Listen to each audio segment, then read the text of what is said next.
Hola, hola, muy buenas tardes. Qué bueno que nos acompañan en esta nueva transmisión de ajedrez. Y hoy se encuentra con nosotros Isis Palacios. Ella es entrenadora de ajedrez de la UNAM y también árbitro de ajedrez. Hola Isis, ¿cómo estás? Hola, hola Astrid, buenas noches, muy bien, muchas gracias. ¿Y tú? Pues muy bien también. Aquí ya Qué listísima bueno. para esta nueva temporada de ajedrez en Facebook Deporte UNAM, donde estamos hablando de campeones y campeonatos actuales, los primeros lugares de la élite, ¿verdad? Del ajedrez mundial. Y hoy, ¿a quién nos vas a presentar, Isis? Ok, pues sí, con mucho gusto Astrid. Primero que nada, pues también celebrar el nuevo año. Creo que no nos habíamos visto para celebrarnos y felicitarnos por el nuevo año. Les mando un abrazo a todos los que nos puedan ver y los que no he visto. Espero que nos vaya muy bien este año. Es el día de hoy voy a hablar de Wei Ji, un subcampeón.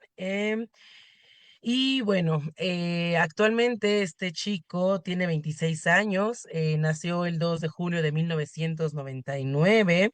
em, un jugador bastante talentoso, en realidad. Bueno, todos los grandes maestros, todos los niños campeones son jugadores muy talentosos, ¿no? Pero este jugador en general me dejó sorprendida, lo poco, mucho que he leído de él, sorprendente.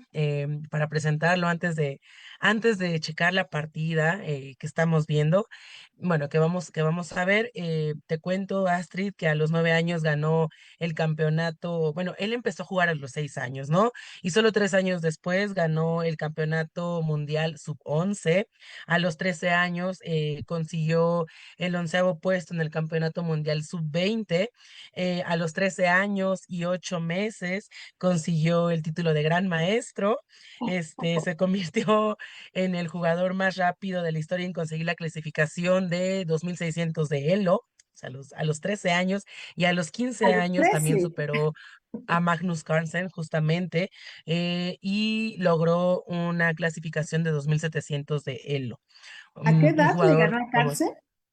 No, bueno, sí, en conseguir los 2700 sí, lo hizo más joven que Carlsen, entonces un jugador bastante completo realmente, ¿no? Pareciera que ha vivido 1000 años y a los 13 años ya era un GM, ¿no? Muy bien, sí, muy, muy interesante.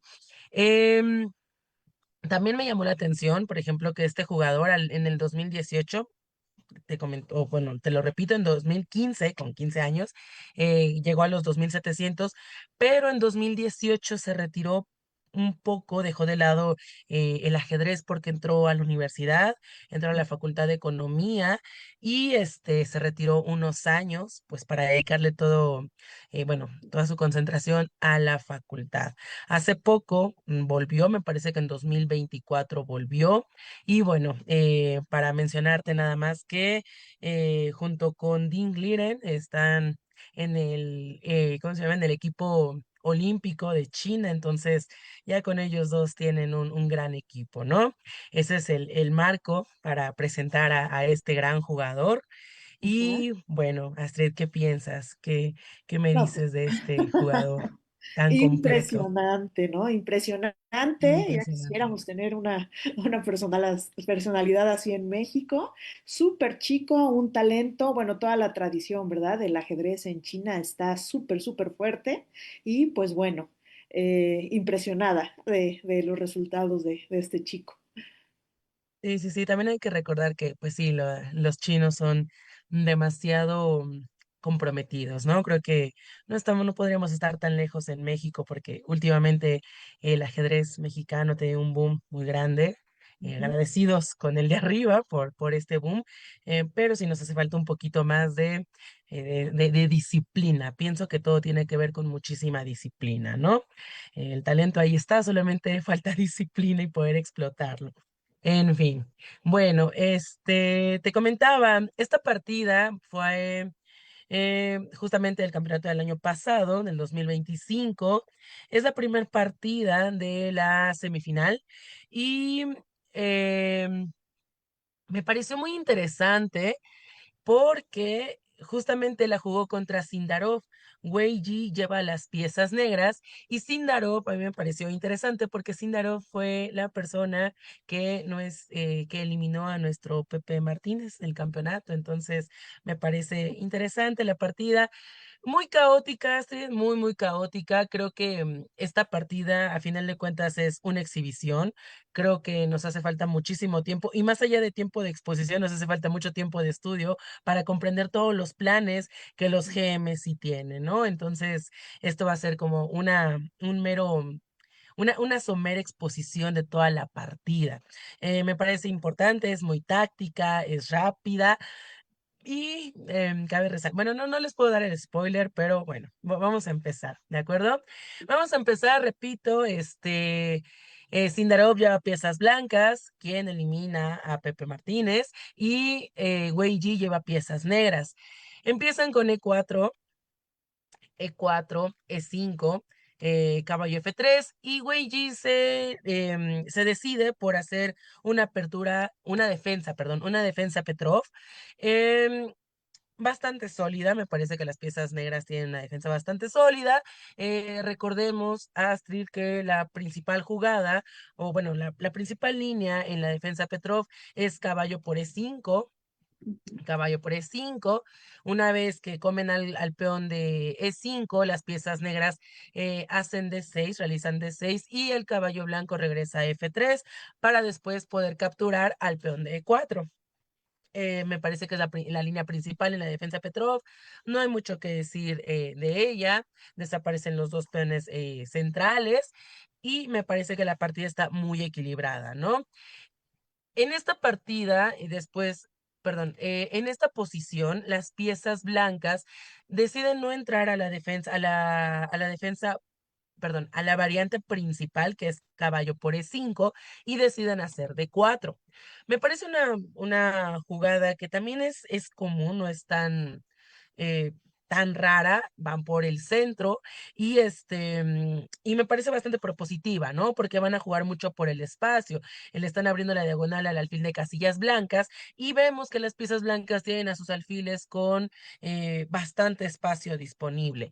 En esta posición, las piezas negras capturan al peón de E4 y las piezas blancas deciden, antes de recapturar al peón, deben quitar al caballo de una casilla importante. Recordemos que E4, bueno, que los caballos si se colocan en el centro del tablero son piezas que pueden sí tener bastantes dificultades, por eso deciden correrlo antes de poder recapturar al peón de E5. Las piezas negras, antes de quitar a su caballo, deciden defender al caballo de E4. Si alfil por caballo, tengo D por E4 y me quedo con la pareja de alfiles. ¿Ok?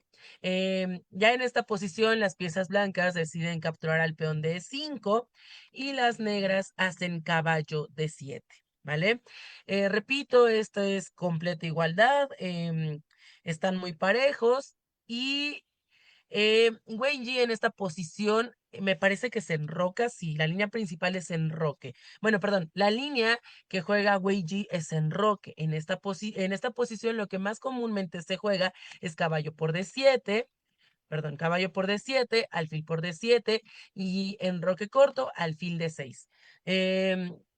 De nuevo es una línea, o bueno, es una línea bastante jugada, bastante estudiada, están en completa igualdad y me parece que es sumamente dinámica, ¿no? Me parece muy, muy dinámica por parte de los dos jugadores y, y me parece que perdón, que Sindarov prefiere no entrar en esa línea y antes de capturar al caballo de D7, decide enrocarse, ¿no? Que es preocuparse mucho, y está bien, por la seguridad del rey. A enroque corto, Wei Ji hace caballo por E5, peón por E5, y me parece que en esta posición hacen caballo C5. Otra jugada que me parece muy activa para saber o para definir en qué casilla se va a colocar el alfil blanco. ¿Ok? Ahora, esta posición me llama mucho la atención porque las piezas blancas están dando la pareja de alfiles, están cediendo la pareja de alfiles a cambio de qué? De un ataque bastante Yo diría que complicado, Astrid. A mí en realidad no, yo no tengo el valor de jugar esas cosas. En primera, no dejaría caer mi pareja de alfiles, pues porque a mí me gusta jugar con alfiles. Y en segunda, porque no alcanzo yo a ver si de verdad hay tanto juego haciendo F4, ¿no? Porque ahora el rey, honestamente, mis conocimientos básicos de ajedrez, si le queremos decir así, pues me han enseñado que los peones del enroque no se mueven, ¿no? Entonces, además de ceder mi pareja de alfiles, abro el enroque, me parece muy extraño. ¿Qué es lo que quiere hacer Sindarov? Básicamente, la compensación que él busca es que el rey negro sigue en el centro, ¿no? Trata de castigar la posición del rey negro. Sin embargo, me parece una jugada bastante complicada de ver. Creo que no todos tendríamos el valor y el coraje de hacerlo. Repito, por la pareja de alfiles. Entonces, en esta posición, pues ni modo que no entrarle, tenemos que entrar, ¿no? Y tenemos que tomar, pues lo que se nos ha dado y se nos dio la pareja de alfiles, hay que luchar por esa pareja de alfiles y ya después resolvemos cómo nos enrocamos. En esta posición, evidentemente, las piezas blancas toman con dama, sería un error tomar con peón, la dama queda activa, recordemos que van a capturar al caballo y la dama queda centralizada de cierta forma. Bueno, se desarrolla, ¿no? Utiliza el tiempo de comer para desarrollarse y eso también es bueno para las piezas blancas. En esta posición, repito, creo que las piezas negras em, están a contrarreloj, deben enrocarse porque si no, les va a entrar todo el poder de las piezas blancas en la posición, ¿no? Las piezas negras juegan G6 y otra vez G6 a nivel principiante, como que se nos haría difícil hacer G6, ¿no? Porque como que no entendemos, decimos, bueno, el alfil va a ir a G7, pero hay un peón en E5, no lo sé, mi alfil no tiene sentido. No, la verdad es que la idea de hacer G6 no es... no es como tal el fiancheto y enrocarme, porque el alfil no tendría tanto sentido. Lo que quieren evitar es justamente el avance de los peones a F5 y que el rey se viera en un problema tan grave, ¿no? Quieren darle un tiempo al rey negro para que se pueda enrocar y que no le avienten los peones. En esta posición, las piezas blancas hacen alfil E3, una jugada de desarrollo y las piezas negras hacen C5. Otra vez tratan de restringir el espacio de las piezas blancas y hacen la jugada caballo C3. Y otra vez viene esta parte donde te explota la mente. Bueno, al menos a mí se me pasó. Cuando vi la posición dije, no puede ser. Lo intenté resolver al primer instante. Yo dije, pues sí, pero no se acaba de equivocar el gran maestro Wei Yi, que a los 13 años hizo su norma y consiguió el título de GM después de caballo F3 porque se deja un doblete con peones. Muy bonito saber que hay compensación, o bueno, que no está bien en esta posición tomar al alfil de E3. ¿Por qué? Porque tienen el hueco de F6. Wei Yi en esta posición, sí, Wei Yi en esta posición hace alfil E7, evitando la entrada del caballo en F6. Es un hueco importante. Sin embargo, vale la pena que veamos un poquito de la táctica y de cómo calculan los grandes maestros, ¿no? Bueno, en esta posición después de caballo E4, creo que otra vez tendríamos que preguntarnos qué sucede si peón por alfil, ¿no? Nosotros que nos gusta el ajedrez, creo que es nuestro deber tratar de entender por qué esto está tan grave, ¿no? O sea, por qué se dejan una pieza de esa forma? Bueno, existe la jugada caballo F6 y en esta posición hay tablas. No ganan las blancas, no ganan las negras, pero se genera el recurso de tablas. ¿Ok? Y me parece que Wei Yi no entra en esta posición, pues porque supongo que quería apretar un poquito más a su oponente. Después de caballo F6, vamos a demostrar un poquito las tablas, vamos a entrar un poco en la variante. Viene rey E7, viene la jugada dama B6. Dama B6, ¿con qué idea? Bueno, con la idea de comerse al peón de C5. Evidentemente tienen que quitar a la dama para no cambiar damas, porque si no, sí se habría un problema. Me amenazan al peón de C5 Y aquí lo más común sería otra vez hacer B6, ¿no? B6 porque parece normal. Si me amenazan un peón, pues tratar de proteger a mi peón. El punto es que después de hacer B6, pareciera que las piezas negras otra vez entran en un problema muy grave. Hay que generar huecos, ¿no? La dama se puede colocar en C6 y bueno, después de C6 pueden hacer torre B7 tratando de salvar a la torre. Bueno, cuando la dama entra en B6, amenaza a la torre de A8. eh, Torre B6 y en esta posición pueden traer a la torre que no está jugando, repito, las piezas blancas encuentran muchos recursos al haber dado al alfil. ¿Por qué? Porque se abren las columnas centrales, ¿no? Por eso dan el alfil y la dama negra queda un poquito presionada. Si decidimos, bueno, en esta posición me parece que la dama negra está atrapada y hasta parece que es ventaja para las piezas blancas, ¿no? Esto se deriva de haber querido salvar al peón de C5, ¿no? Dicen, o bueno, el módulo marca que una de las jugadas principales es es E2. ¿Qué amenaza E2? Bueno, primer amenaza como a la torre y segunda y muy importante, que ahora sí la torre que no está activa, que es la torre de A1, que su jugada más activa sería torre de A1 a D1, ya no se puede. Sin embargo, cuando hacemos E2, los tiempos, recordemos que en ajedrez son muy importantes, dejan caer al peón de C5. Jaque, el rey, hay un problema porque está el caballo, está el bendito caballo, y después de rey E5, pues la dama empieza a dar jaques, ¿no? Y puede llegar al jaque perpetuo. En esta posición lo mejor es regresar y tablas automáticas, ¿ok? Ahora, es importante, por ejemplo, analizar qué pasa si después de E2 viene dama por C5, rey E5, y me podrán decir, sí, pero después de dama C5, ¿qué pasa si rey F5?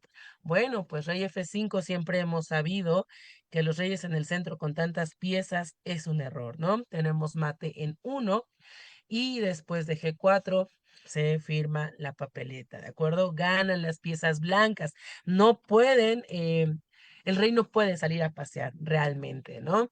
Repito, estamos, creo que me parece que estamos en la jugada, la verdad es que ya olvidé en qué movimiento estamos y hay una locura. Estamos en el 12, estamos en el movimiento apenas 12 de la partida y la táctica ya estalló, lo cual me parece bien chistoso de una defensa Petrov, que muchas veces algunos jugadores, incluida yo, su servidora, no me encanta porque siento que no sé cómo explotar tanto la partida. Bueno, los GMs dan una cátedra de que todo explota, ¿no? En esta posición, repito, el movimiento es de 4 y ya mostramos la partida, que no es bueno tomar el alfil, bueno, porque hay una posición teórica de tablas, ¿no? Gracias a la táctica. Y si no aceptan las tablas, las negras, podrían quedar perdidas por aferrarse a algo que pues no existe, ¿no? Aferrarse a la ventaja material que no es tan buena idea. Por eso, Wei Ji decide hacer alfil 7 para evitar caballo F6, que ya vimos que es un caballo bastante problemático, ¿ok?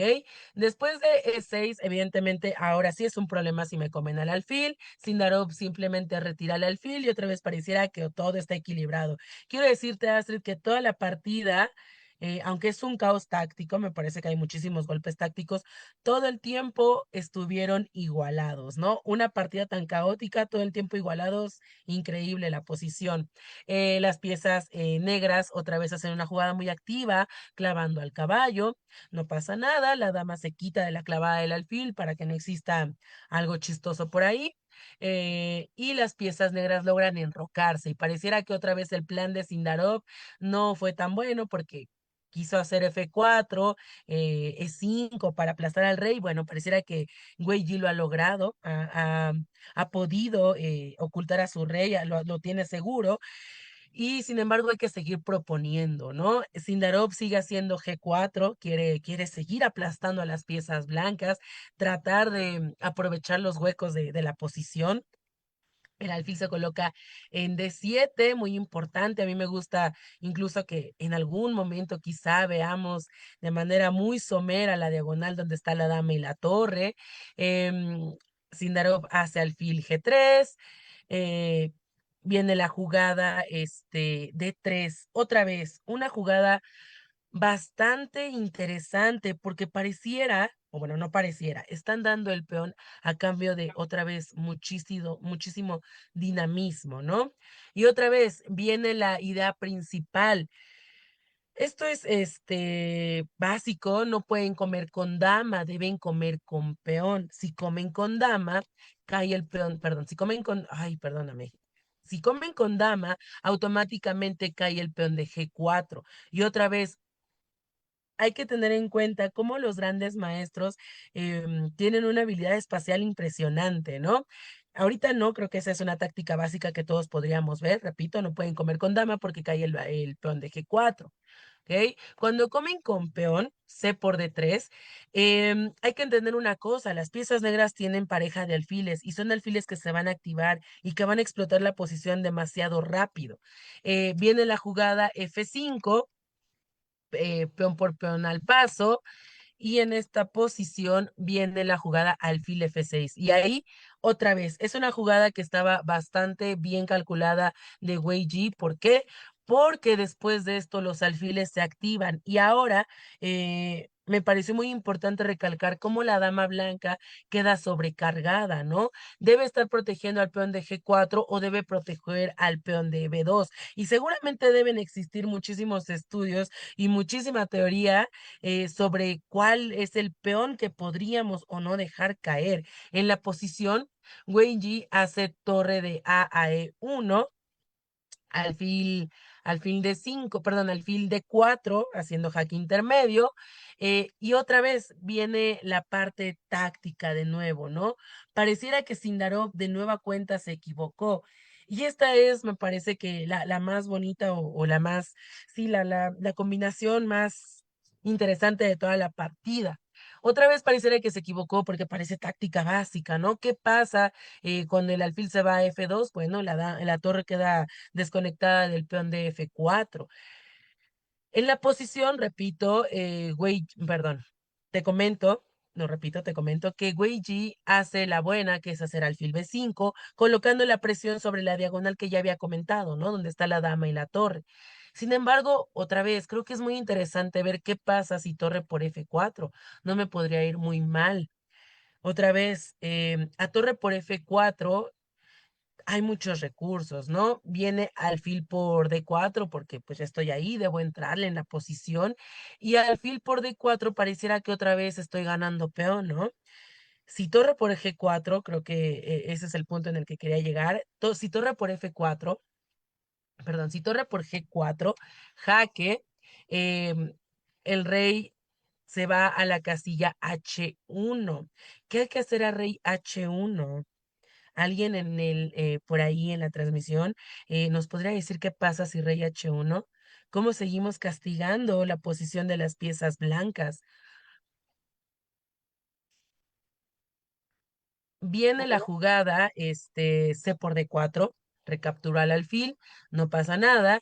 Y a caballo si viene caballo por F6, otra vez el hueco del que habíamos hablado en F6, ¿no? Era muy importante que el alfil no dejara de defender F6. Es un hueco importante en el enroque negro. Si caballo F6, podríamos seguir con caballo F6, pues podríamos decir que otra vez eh, rey G7. ¿Qué hacer a rey G7?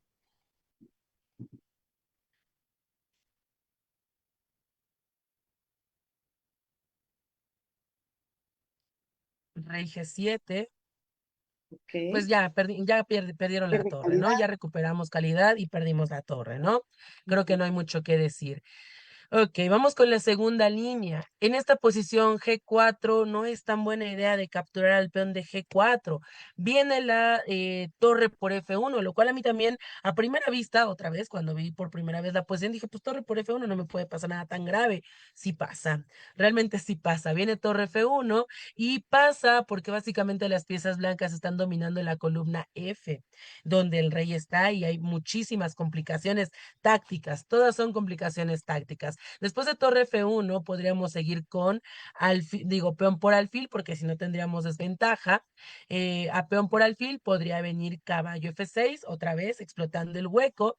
Y otra vez podríamos decir que rey G7 no pasa nada. Sí pasa, porque colocamos la dama en E5 y a donde sea que se mueve el rey, si rey H6, bueno, le explicamos que puede venir la jugada G6. Si viene rey G7, otra vez, me parece que la jugada más común, porque somos materialistas y no está mal, así es como comprendemos el ajedrez, muchas personas nos gusta el material, nos gusta comer, me parece que la jugada más natural sería a caballo por D7, ¿no? Jaque, ya me gané un alfil.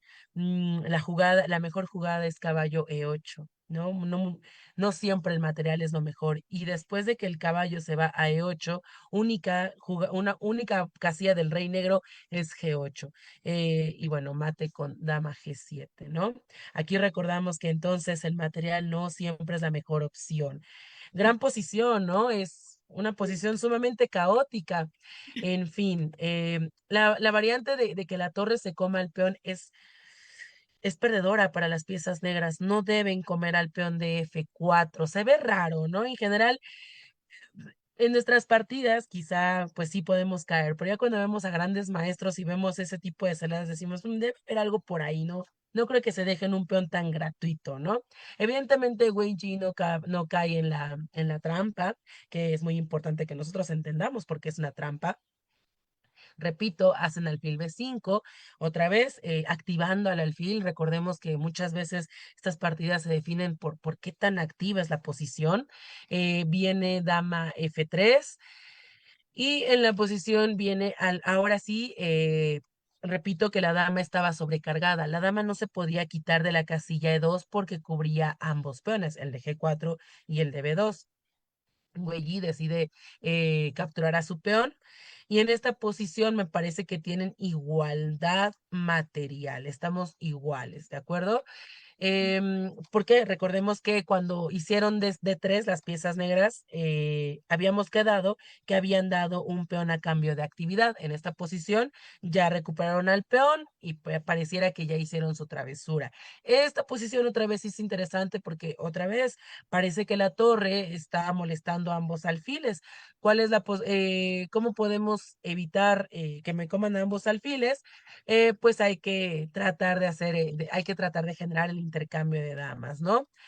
Si viene dama, bueno, ¿qué es lo que hicieron? Dama por D3, alfil por D3 y otra vez es doblete. Repito, los jugadores, los grandes maestros, debemos tener mucho cuidado porque en un descuido ya la posición explotó y poco entendemos de esta posición, ¿no? Ahora, si torre por alfil, alfil por torre, creo que no está tan compensado, no lo sé. Yo no le entraría. Justamente Wei Ji decide no comerse a la torre y se come al caballo. Decide solo recuperar su pieza, porque me parece que las blancas quedan con muchísima actividad si capturan a la torre de F1. ¿Ok? ¿Por qué? Porque hay mucho espacio, justamente, ¿no? Hacen alfil por E4 y después de alfil por E4 viene alfil por C5. Y otra vez hay que hacer una evaluación de qué está pasando en la posición porque pareciera que esto lo hacen muy rápido y muy simple, ¿no? Todo ha explotado, parece que todo es un caos, me están amenazando a mi torre. Güeyi otra vez pelea por la columna con la torre que está siendo amenazada. Alfil D4, que me parece que el alfil está en una posición muy activa porque está cortando al rey. Torre C4 amenazando al alfil, también pienso que es para doblarse de torres. Quiero que vean que el peón de B7 no está en problemas porque está protegido por el alfil. Alfil E5, torre de 8, me parece que, repito, esta posición ya es un poquito teóricamente más sencilla al nivel al que podemos entenderlo. ¿Por qué? Porque entramos en una posición donde tenemos alfiles de distinto color, ¿no?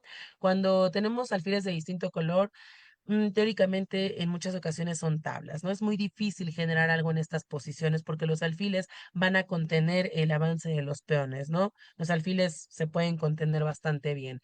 Viene la jugada H3, torre D3 para amenazar al peón, torre B3 protegiendo al peón, la torre otra vez. Es que pareciera que no hay una tregua entre estos jugadores, ¿no? Todo el tiempo es, tú me atacas, yo te ataco y a ver a quién le sale primero, ¿no? Después de torre por viene de torre C2 viene torre por D3. Ahora sí ya deben cambiar las torres. Y esa es otra posición muy bonita, una posición muy técnica. Otra vez, me parece que la jugada natural sería hacer ansiosamente torre por D3.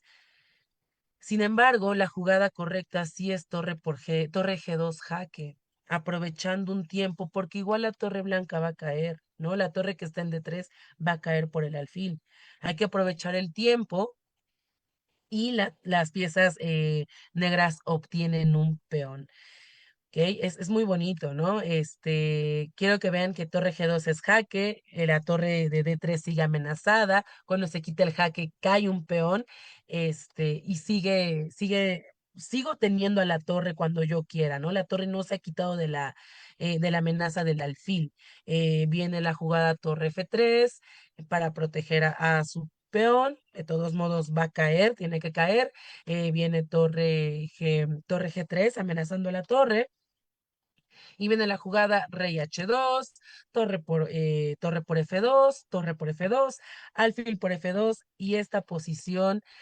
Ambos reyes están muy activos, me parece que ya son unas tablas, pero todavía vale la pena que chequemos un poquito los reyes, ¿no? Porque a veces podemos creer que los reyes, el que llegue primero y el que se active primero va a ganar. Sin embargo, repito, en esta posición los alfiles van a contener el avance de los peones, lo cual es bonito, ¿no? Porque se puede decir muy fácil en esta exposición simple, en este bosquejo de partida, ¿no? Pero no es tan sencillo. Viene la jugada H4, repito, bueno, alfil G2 fue para amenazar al peón de H3, el rey va por los peones y ahora el alfil blanco de casillas negras va por el peón de B6. Ahora, si cae el peón, pues si cae el peón de B6, cae el peón de H4, ¿de acuerdo? Deciden que no caiga porque además el rey todavía puede detener al peón de B6, prefieren defender al peón de H4, el peón avanza para tratar pues, de meter ese miedo a ver si corona. El alfil se mete en una casilla muy segura que es G5 para proteger a ambos peones. Y ahora sí, el rey blanco debe ir por su misión, que es detener al peón negro, ¿no? No puede dejar que corone. El rey ya lo alcanzó. Recordemos la regla básica del cuadrado. El rey sí va a alcanzar al peón. En esta posición, el alfil defiende al peón. Y lo más importante es que el rey blanco simplemente no salga de la casilla B2, ¿no? Para evitar el avance.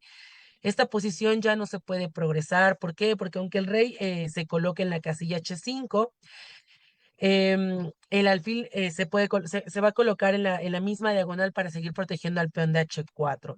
Después de alfil E6, el alfil se coloca en la casilla G7 y aquí se firman las tablas. No hay manera de progresar la posición, porque si el rey va por el peón de H4, viene alfil por H6 y repito, todos los peones están contenidos, ¿no? Ninguno de los dos de los peones puede avanzar porque los alfiles los contienen.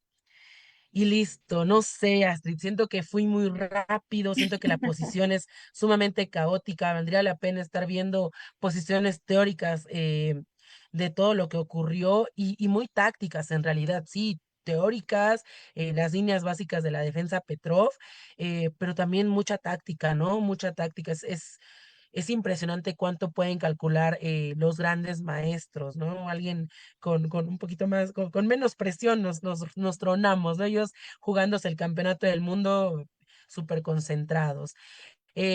No lo sé, ¿qué te pareció, Astrid? ¿Te No, gustó? pues, Yo pienso que sí, fue muy rápido. Creo que lo más importante, lo más rescatable de esta pequeña exposición son los momentos tácticos, ¿no? Porque, repito, no nos podemos meter tanto en el tema estratégico, pero es muy bonito ver cómo los grandes maestros calculan sus momentos tácticos y cómo aguantan tanta presión y no se equivocan, ¿no? sí. Bueno, pues la Listo, ¿qué partida te me pareció, pareció Astrid?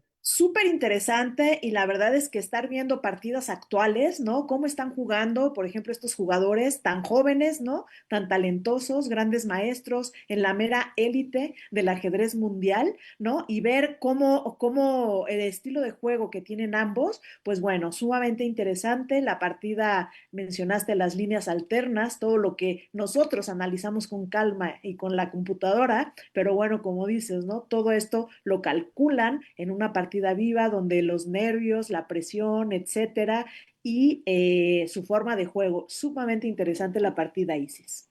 Me gustó muchísimo. Sí. Sí, también creo que me hace falta, bueno, me gustaría recalcar en la Ajá. historia de Wei Ji, a mí me pareció muy interesante, ¿no? Porque, repito, en 2018 se retira para iniciar sus Ya. estudios universitarios. El mundo del ajedrez básicamente, pues sí entra como en una pequeña depresión por el hecho de que Wei Ji, bueno, los chinos, ¿no? Entra, el equipo olímpico chino entra como una Ujú. pequeña, se ponen tristes de que Wei Ji Tu deje de competir. estrella se va a la universidad. Así es. Sí, sí, sí, y dejó completamente de competir, o sea, lo apartó. Lo que me parece bastante interesante es que regresa con muchísimo ímpetu, ¿no? O sea, regresa a ganar, o sea, dejó de jugar como 5 o 6 años, como 5 años, y aún así regresa a la élite, ¿no? Donde muchas veces nosotros nos deprimimos porque dejamos de jugar 1 o 2 meses o simplemente dejamos de entrenar y nos vamos para abajo, ¿no? Y pensamos que ya nos ganaron por mucho, ¿no? Güey, y me parece que es un ejemplo de mucha resiliencia, muchísimo éxito y pues también de mucho talento, ¿no? Porque no todos tenemos la capacidad de irnos y regresar y decir, bueno, ahora ya terminé la universidad, ahora sí voy a ser campeón del mundo, ¿no? Sí, sí. Interesantísimo. Sí, y Perfectísimo, pues pues ya. muchísimas gracias. Isis, si gustas dejar de compartir pantalla para despedirnos del público, Ujú. gracias por estar con nosotros. Pues bueno, ya salió la convocatoria de Olimpiada, ¿verdad? Para la Olimpiada Nacional de Sí, Ajedrez. Todos los niños que quieran jugar el selectivo de la UNAM, pues bueno, ahí está la página, ¿no? De Facebook Ajedrez UNAM para que participen. Y pues, Isis, muchísimas gracias por esta excelente partida. gracias a ti, Astrid, cuídense mucho, les mando un abrazo. Hasta luego. Gracias a Chao. todos. Chao.